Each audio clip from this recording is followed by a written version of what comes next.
girls, this is Elisa with WTI. I'm always looking for ways to moisturize my lips, and I have found the right lip balm that I've been loving.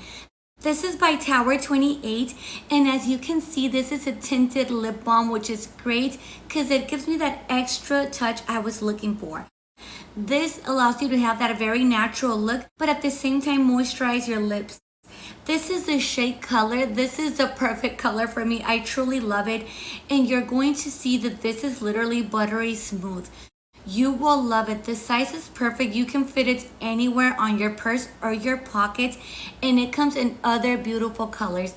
This is also made with skin soothing ingredients like shea butter and marula oil, which allows you to receive the perfect hydration.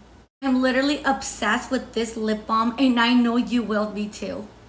So if you're trying to get that natural look, you definitely need this lip balm, and that's my point of view.